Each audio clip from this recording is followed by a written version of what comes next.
Sometimes when there is a problem brewing, the best way to deal with it is to nip it in the bud. And I have become aware of a potential problem for Restore Britain, and I'm not in full possession of the facts. I don't know if anybody is, but it's to do with something that Sammy Woodhouse said at the Unite the Kingdom rally event on Saturday. And she listed Miah among the likes of Keir Starmer and others, and said that he was suing her.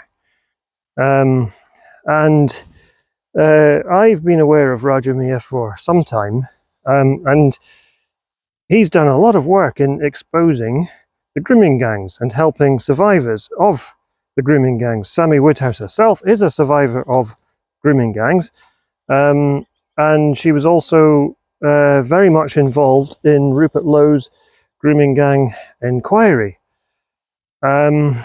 So either someone's got their wires crossed, or there has been some misinformation fed in somewhere along the lines, or there's something dodgy going on. And it could be some kind of attempt at sabotage. There are many who would like to see Restore Britain implode on itself and fail, and many of us had high hopes for Reform UK, and we have been disillusioned. Especially the biggest moment for me was when Rupert Lowe was kicked out. He was accused of threatening to kill Zia Yusuf. And I've mentioned it before, I have personally been on the receiving end of false allegations, false accusations. And it's not good. It's extremely unpleasant, it's extremely stressful, and then you have to spend a huge amount of time towards defending yourself. I've mentioned it before, the phenomenon of flinging shit in the hope that some of it sticks, and it's underhand and unpleasant tactic. Obviously, if someone has done something wrong, then make an accusation, bring forward evidence to substantiate that accusation, and make every effort to ensure that justice is brought about. But with this business, I don't know that much about Sammy Woodhouse. But because she worked so closely with Rupert Lowe, I would have assumed that he would have a high opinion of her and her integrity. But at the same time, Miah, there's a question mark over him now. But the accusation that he is suing her, and as far as I'm aware, there has been no paperwork to back up this claim. No formal accusation made, no court appearance date, no case number, none of those things. Maybe they do exist, but from what I can understand, there isn't such a thing. There are midges here already. It's early to have them in Scotland in May, but unfortunately they are here already, and they are biting, little buggers. I also wanted to touch on GST, who has another protest event organised in Nottingham, I believe, next Sunday. Again, I wish I could be there.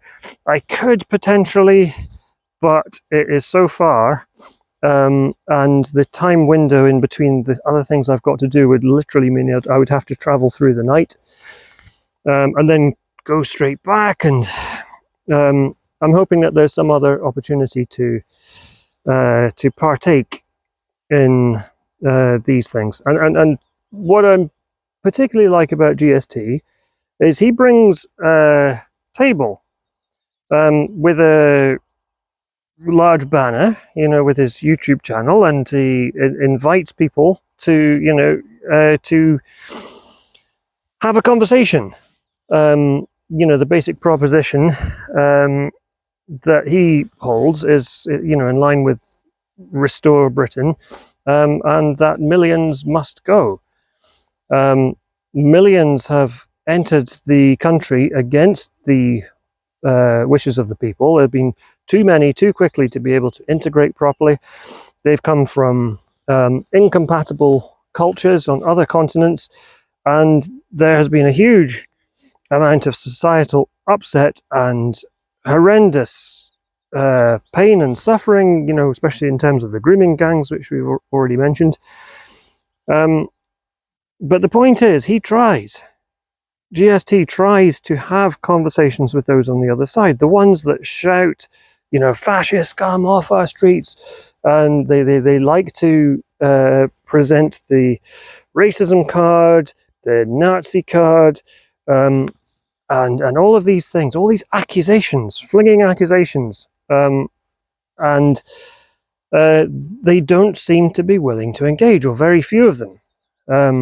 And I was thinking, where are the people on the left who are coming to these events and trying to have conversations with their political opponents? I'm sure GST has had some inspiration from Charlie Kirk. And of course, look what happened to him. And there were recently, at the counter protest on Saturday, there were people on the left who were calling for Tommy Robinson to be hung and stabbed in the neck. That's pretty vicious.